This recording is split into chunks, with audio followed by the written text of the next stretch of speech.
I'm not going to lie to you. Expecting to lose this game made it so much easier to watch. It just all the pressure and nerves of watching it. I had kind of already accepted our defeat. Should have believed. Should have believed. No, but by halftime, I was like, oh no. Now I believe again, and we need to win the way they played that first half, right?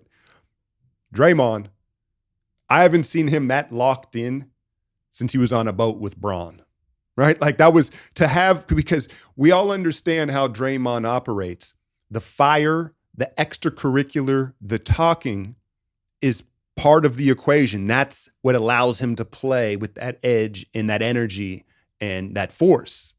So for him to be able to play that way, lock in without the extra, I didn't see him say a peep to nobody and still give that type of defensive performance on top of the offense finally coming along. I had said in the Patreon breakdown of Game-6, I was like, look, if we're going to have bad Steph defensively and bad offense from Draymond, like that's doomsday, you know? But would they have the energy on those sides of the ball to perform? Because when it's not something that you're naturally good at, it takes more energy, right? Like for Steph to be locked in defensively requires more energy of him than for him to get going offensively, and vice versa for Draymond on the offensive end. And Draymond was locked in. I thought they started out doing a really good job staying down and making the Rockets shoot over contests. They weren't overzealous. They didn't get caught in the air and parade them to the foul line early on. And then the zones from both teams, right? That was the one bright spot in that Game-6 where it kind of felt like, all right, they finally figured out attack from the corners and slide behind it, slide behind the zone. And you saw that was much more efficient throughout this game. But then on the defensive side of things, when the Warriors dropped into their zone, they made a tweak where the weak side wing on the zone was basically face guarding the corner and the backdoor cut. Like, oh, we're just going to take that option away. So you can get to the middle of the floor. That weak side pass is just not there. We're taking that away. And I think that really neutralized Jabari Smith, who's had a really big series, right? It feels like he hasn't missed one of those corner threes. And so there was that tweak to the defense. I've embraced being an unk. I like the age where I'm at. And, you start to get into nostalgia and reminiscing when times were different. And one thing that I really do miss was how much I loved WWE or WWF back in the day. I'm an Attitude Era guy. I'll never forget going to my first WWE event in the Cow Palace to see The Rock. And they're coming out here to Phoenix. And so, you know what I'm going to do? I'm going to hop on SeatGeek and see what I can do here. And 28 million downloads, the #1 ticketing app out. And they just make it super easy. They rate tickets on a 1 to 10 scale of value and where you're going to sit. You can see exactly what you're going to get. And listen, like my daughters, we've been using it because they're into concerts now and going to concert shows, but comedy shows, obviously sporting events. SeatGeek is really the most convenient and seamless way to tap in and get out to an event. So I'm going to hook you up. You can use the code Alchemy10 for 10% off your next set of tickets from SeatGeek. That's 10% off using the code Alchemy10. Make sure to click the link in the description, download the app, and have the code automatically added to your account for when you're ready to use it. Kuminga comes in, and look, it was he and Moody. Did Moody hit the rim tonight? The nerves of a Game-7, but I don't want to focus too much on that. Let's talk about the man of the hour, Buddy Love. Buddy Hield, Game-7 Buddy. Listen, we have all been complaining all year about how much they've played Buddy Hield. We all understood, okay, he's going to play. We need his shooting and the way he can, that the system fits him. But he has just played so much all year long. And all we've heard is how much Steve and Steph love Buddy. And you understand it's a vibes thing. He lightens the mood and he's very coachable. That's one thing that I'll give to Buddy throughout the year is, you can score, you can yap at him, you can bark at him. We've seen Draymond, Jim, we've seen everybody bark at him and tell him he's doing this and that. He never hangs his head, right? It's a vibes thing as opposed to what Klay looked like these last few years, right? It was like a 180. And I think that that's what was so refreshing for Steph, Steve, and the vets, and why a big part of why they insisted he remained heavy in the rotation.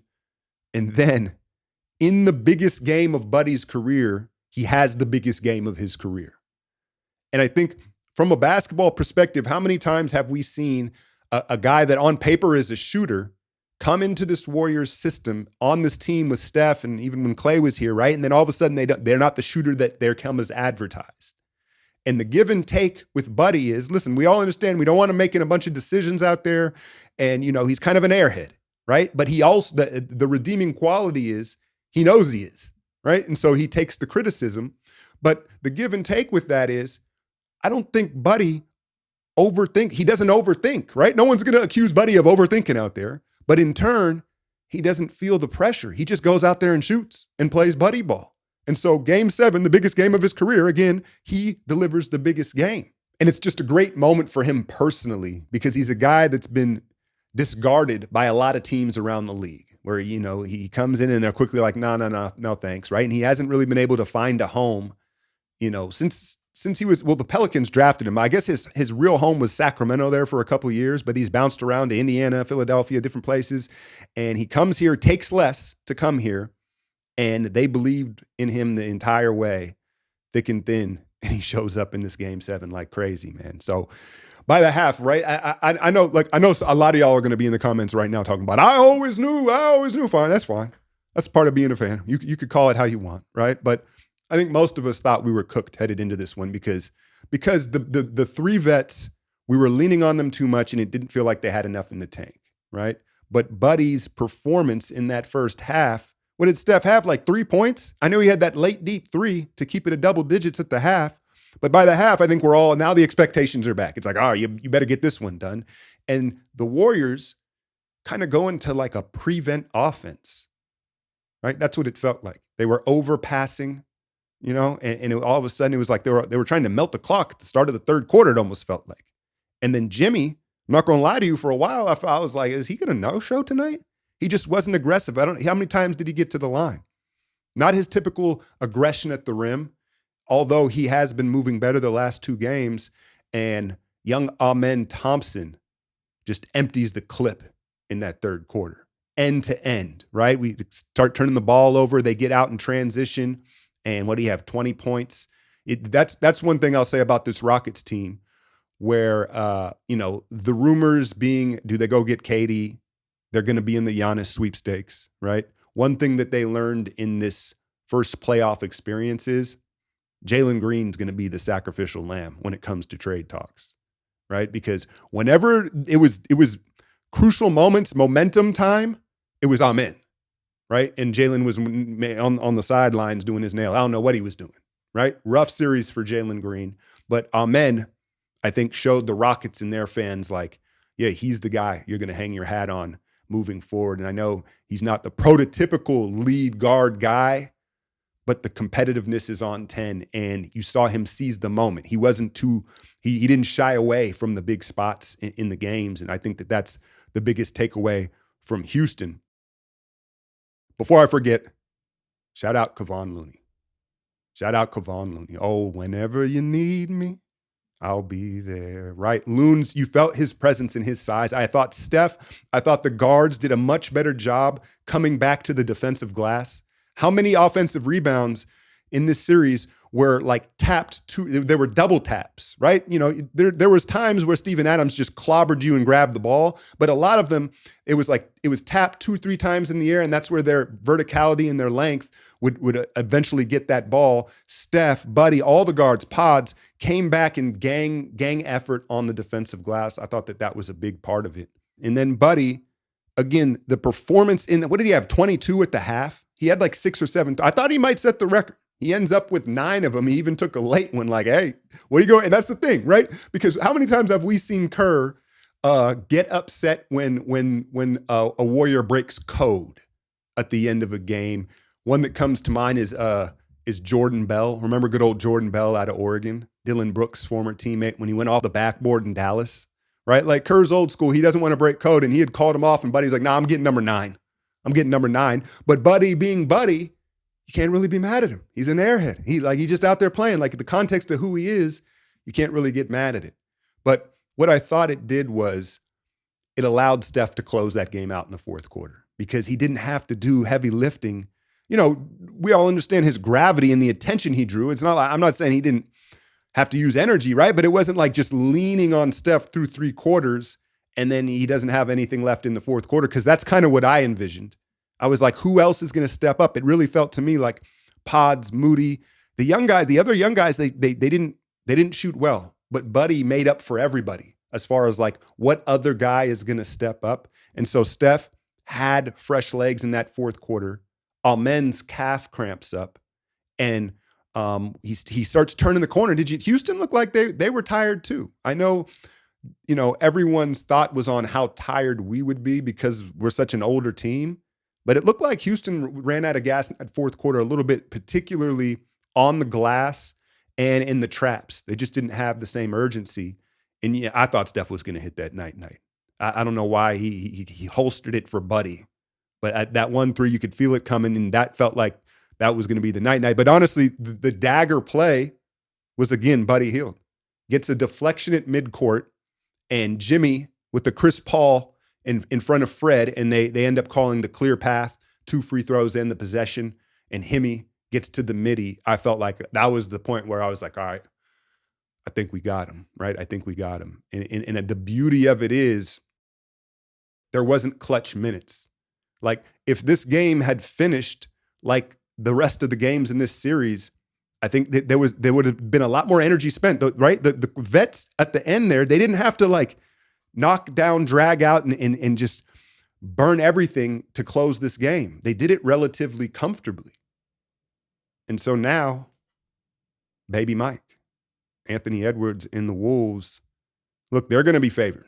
The Wolves, I know, they didn't get off to a good start with the big Randall trade, but if you look at their numbers the last 30 games of the regular season and into these playoffs, you could argue they're as hot a team as anybody in the league right now. They're deep. They're even bigger than the Rockets. And then again, Ant can be the best player on the floor any given night against any team in the league, not just the Warriors, any team. And so Finch, an experienced, good coach, they have all the ingredients to come out of the Western Conference. It's going to be very tough. Who do you think, did you hear the quote Ant said? He wants the Warriors because Draymond talks so much shit. We know Ant wanted the Warriors. You get it. He's like collecting heads for his mantle. He had KD. Now he got Bron and Luka, right? And he wants the grand prize of the West would be the Warriors, Steph, Draymond.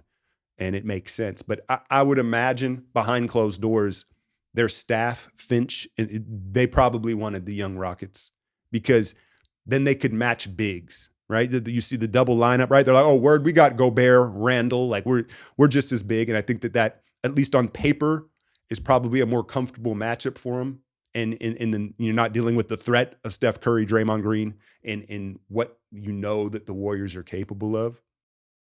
But yeah, I don't know if I'll have time for like a quick preview video maybe tomorrow afternoon because they're in Minnesota. They're headed to Minnesota as we speak, right? Here's what I'll say. GP2, get your life together, brother. Get your life together. I'm not really going to elaborate, but at a certain point here, get your shit together because we're going to need you against Anthony Edwards. We're going to need you in this Wolves series. My other thought that quickly comes to mind is Julius Randle has terrorized us this year now that he's back in the Western Conference. He's just one of those matchups. And my first thought was we're probably going to need some Trace Jackson Davis minutes on him. That's the only Draymond. I mean, obviously Draymond, is going to spend a great amount of time on him, but we all know we want him as the roamer and the safety. Trace, that's who comes to mind. Again, I know Kuminga got some flash minutes, and maybe we'll see him in that series, but that's what comes to mind just off the top right now because I wasn't expecting this. I wasn't expecting to think about this matchup, but I ain't mad about it.